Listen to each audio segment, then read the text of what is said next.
Commonly 4 different types of ഡാൻഡ്രഫാണ് ഉള്ളത്. ഒന്നെന്ന് പറയുന്നത് ഡ്രൈ സ്കിൻ ഡാൻഡ്രഫ്. നമ്മൾ മൺസൂൺ സീസണിൽ, അതുപോലെ നമ്മുടെ റൂമിൻ്റെ ടെമ്പറേച്ചർ കൂടുമ്പം അല്ലെങ്കിൽ ഹോട്ട് വാട്ടർ യൂസ് ചെയ്യുമ്പോഴൊക്കെയാണ് ഡ്രൈ സ്കിൻ ഡാൻഡ്രഫ് ഉണ്ടാകുന്നത്. അപ്പം ഇതിന് റെമഡി ആയിട്ട് നമ്മൾ കോക്കനട്ട് ഓയിൽ വെച്ച് നന്നായിട്ട് മസാജ് ചെയ്ത് കഴിഞ്ഞാൽ നമുക്കിതൊന്ന് കൺട്രോൾ ചെയ്യാൻ പറ്റും. രണ്ടാമത് ഓയിലി സ്കിൻ ഡാൻഡ്രഫ്. നമ്മുടെ സ്കിന്നിൻ്റെ സർഫസിന് താഴെ ഒരു സെബം എന്ന് പറഞ്ഞിട്ടൊരു സബ്സ്റ്റൻസ് പ്രൊഡ്യൂസ് ചെയ്യുന്നുണ്ട്. അത് ഒരു ഓയിലി സബ്സ്റ്റൻസ് ആണ്.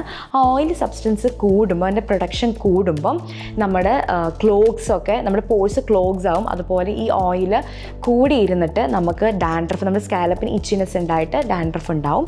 മൂന്നാമത് പറയുന്നത് നമ്മുടെ എല്ലാവരുടെ സ്കിന്നിലും ഉണ്ടാവും ഒരു ഫംഗസ്. ആ ഫംഗസ് ചിലർക്ക് ഇൻഫ്ലമേറ്ററി ആയിട്ടുള്ള പ്രൊഡക്ഷൻ ഉണ്ടാവാൻ ചാൻസസ് ഉണ്ട്. നമ്മുടെ ഫ്ലേക്കി ആയിട്ടുള്ള സ്കാലപ്പ് ഉണ്ടാക്കിയിട്ട് അത് ഡാൻഡ്രഫായിട്ട് മാറും. നാലാമെന്ന് വെച്ചാൽ ഡിഫറെൻറ്റ് ടൈപ്സ് ഓഫ് ഡിസീസ് കാണും. നമ്മുടെ സ്കിൻ ഡിസീസ് ലൈക്ക് സോറിയാസിസ് പോലത്തെ ഡിസീസ് ഉണ്ടാകുമ്പോഴും നമുക്ക് ഡാൻഡ്രഫ് ഉണ്ടാവാനുള്ള ചാൻസസ് കൂടുതലാണ്.